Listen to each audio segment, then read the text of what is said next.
I mean, look at TikTok. TikTok is the best example. How many times have you seen something that is formatted just like this podcast, except remove one of us and put a viral video or a comedian's comedy set or a scene from a movie, and it's just some dude sitting there or some chick sitting there like this?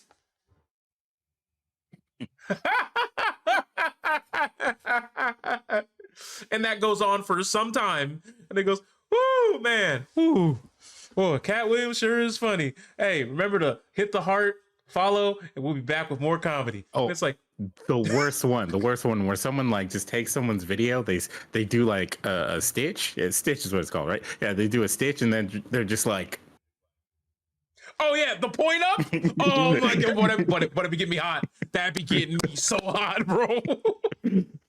I be getting tight. I be like, dude, like it'll be a whole video about someone like who did hours, months worth of research coming to culminate in a well impactful video, and then they'll play some weird like slow trap version of a Drake song in the background, and then they'll just sit there at the bottom of it, and then that voice to text pops in there. This guy's spitting some real shit. You gotta listen. And then it just cuts to the person's original work. And then it'll be like, follow, hit the plus. And it's like, you didn't do anything, bro. Yep.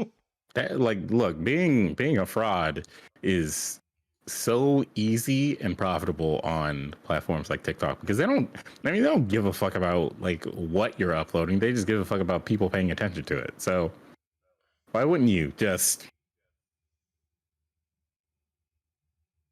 straight up take the video? Like, okay, it's gotten to a point where certain like content creators who had like their own like podcasts and like, you know, things like that, never uploaded clips of their podcasts to TikTok. And so other people would just take the clips and then just upload them themselves. And that forced the content creators to be like, now we've made our own official TikTok channel so that you guys know that this is the real us uploading this, not whoever the fuck has claimed to be us, you know? Like, I think like Castle Super Beast is like one of the examples of that, where like there was like a Castle Super Beast TikTok channel that was just like uploading random clips and they had no idea. So then Wooly was like, yeah, I made the TikTok channel. Now we have the official Castle Super Beast TikTok channel, where our editor, you know, takes our clips and puts it on TikTok for you guys to consume, because apparently you want that. I'm telling you, TikTok, if you are a content thief, TikTok, this is your time. This is your era. All those reaction YouTubers, yeah, nah, this is your platform. Go out there and seize the day, you thief. Go on. But don't be like James Emerson though. Don't tell everybody it's yours. Like, don't steal people's words and then. But you want to know what? But you want to know what's wild about people from James Somerton all the way over to the Illuminati girl, is that they get to a point to where not only do they steal the video and its content, they download the video and put the video in their video, but they just zoom in to get past the watermarks and the content ID flags. Sometimes they don't even do that. I mean, you're right. Or I don't know. Do you remember? I don't think it was James Somerton. I think it was the other one. But they had they said that they didn't see the video and they never watched the video and they didn't steal the content. But they had posted 5 days before the video came out something along the lines of, man, I'm in the lab working hard, and it's like the Adobe Premiere window. But on the Adobe Premiere window, it's the video they said they never watched being edited into the video that they then quote word for word and say, no, those were my words, baby. Never stole that from anybody. Never even heard of them. Yeah, that one was James Somerton.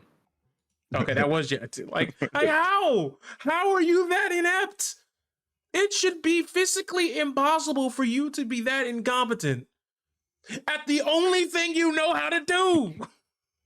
So I had no idea who this dude was before the H-Bomber guy video. So I saw people talking about him when the video first came out, And I was like, I don't know who he is, but people keep saying that his career is over or some shit like that. So I looked up his YouTube channel. I went there, and I was like, this shit is boring, you know. And then I watched the H Bomber guy video, and he was like, yeah, this guy just stole other people's words, and I'm like, why does he say it in such a like boring monotone way? Like, and apparently it's because his content is supposed to be educational or whatever, but like. He just stole from like actual books that people wrote and just read them.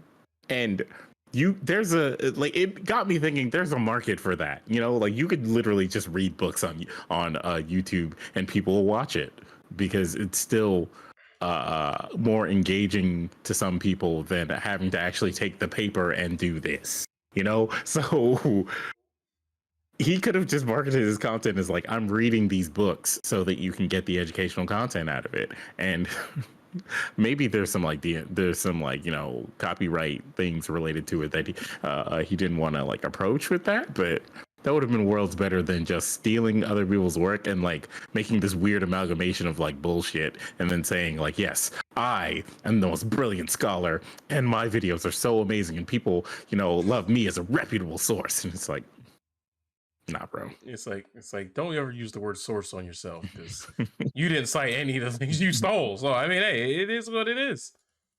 Like, but you know, we've all met this person. Like, we've all met this type of person who acts like they're like the most like they're the smartest person in the room. They know all the things. They do all the things so well. They're the most sophisticated human being ever. And like all the while, when they start talking about shit, you're like, listen, you're like, this person's a fraud.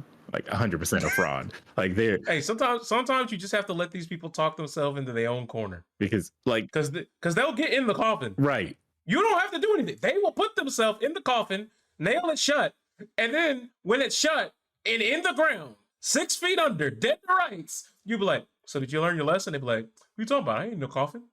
I just wanted to lay down. I'm tired.